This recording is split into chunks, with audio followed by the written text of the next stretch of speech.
तो क्या जो मॉक टेस्ट आप दे रहे हैं उससे नीट में सिलेक्शन होगा क्या आपका? नहीं। तो फिर मॉक टेस्ट हो क्यों रहा है? इसका रीजन बता सकते हो क्यों हो रहा है मॉक टेस्ट? मॉक टेस्ट होने का सिंपल सा रीजन ये है कि हम आपको मौका दे रहे हैं गलती करने का, क्योंकि घर पे तो आप गलती करेंगे नहीं, थोड़ा सा प्रेशर में आएंगे तभी तो गलती करेंगे। तो हम आपको मौका दे रहे हैं गलती करने का, आप वो गलती करिए और उस गलती को इंप्रूव करिए। जो गलती आप एग्जाम में हो सकती थी वो गलती हम करने का आपको मौका दे रहे हैं, तो करिए ना, डर क्यों रहा है? करिए गलती। हाँ, उस गलती को रिपीट मत करिएगा। पहली बात, हम आपको क्या कर रहे हैं? गलती करने का मौका दे रहे हैं। सर गलती करेंगे तो नंबर ही नहीं आएगा, फिर तो मजाक कर रहे हो क्या? नहीं नहीं नहीं नहीं, सही बोल रहे हो। ये टेस्ट नंबर लाने के लिए नहीं होता है। जो इस मॉक टेस्ट में सिर्फ नंबर के पीछे भागेगा और नंबर की वजह से डिमोटिवेट होगा, उसका सिलेक्शन नहीं होने जा रहा। इस टेस्ट में सिर्फ नंबर लाना आपका मकसद नहीं होना चाहिए। इस टेस्ट में मकसद ये होना चाहिए कि आप जो याद करके आए हो, जो आपको आता था, उससे आप कितना कर पाए, और कहां पे जो पोर्शन आपका छूट गया जिससे सवाल बन सकता था वो समझना। आते हुए आप गलती कैसे कर सकते हो उसको इंप्रूव करना, ये मकसद होता है। मॉक टेस्ट का मकसद ये नहीं होता कि आप नीट में नंबर ले आए बस। मॉक टेस्ट का मतलब होता है कि आप मॉक टेस्ट दें, फिर टेस्ट देने के बाद आप टेस्ट का थोड़ा एनालिसिस करें, टेस्ट में पैटर्न क्या था। आप देखो, हर इंसान की ना दिमाग अलग होता है, अलग तरीके से काम करता है। हर इंसान का ना एक गलती करने का पैटर्न अलग होता है, सिली मिस्टेक करने का पैटर्न अलग होता है। उसको आप पहचानिए, उस पर काम करिए।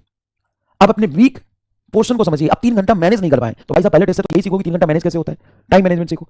चीजें देखो, रिलेट करने की कोशिश करो, उसका वजह समझो कि एक्चुअल में टेस्ट होता क्यों है।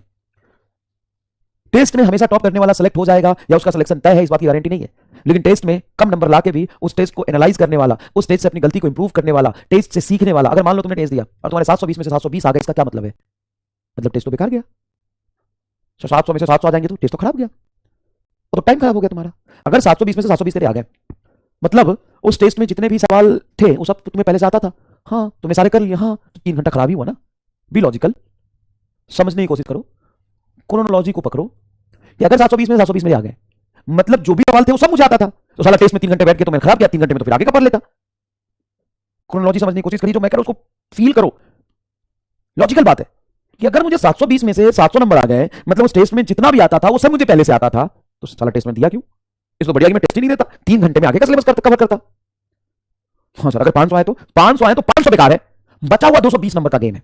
वहां पे तुम्हें सीखने की जरूरत है कि बचा हुआ 220 नंबर कहां गया। ओ सर, अगर 400 आते हैं तो टेस्ट हमारे बहुत काम का हुआ। फिर 320 नंबर कहां कटा, उस पर फोकस करो।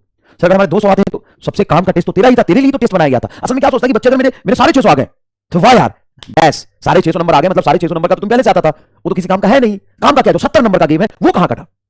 सर अगर मेरे 250 आते हैं तो सबसे ज्यादा इंपॉर्टेंट तेरे लिए टेस्ट देना है कि तेरे 250 आए, मतलब जो बचा हुआ 500 नंबर है, 400 450 नंबर है, वो कहां है, उसको हम कम करने की कोशिश करेंगे।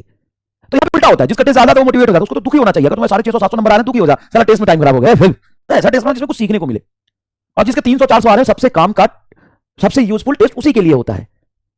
समझ गए गधे? तो क्या तुम टेस्ट का क्रोनोलॉजी समझे?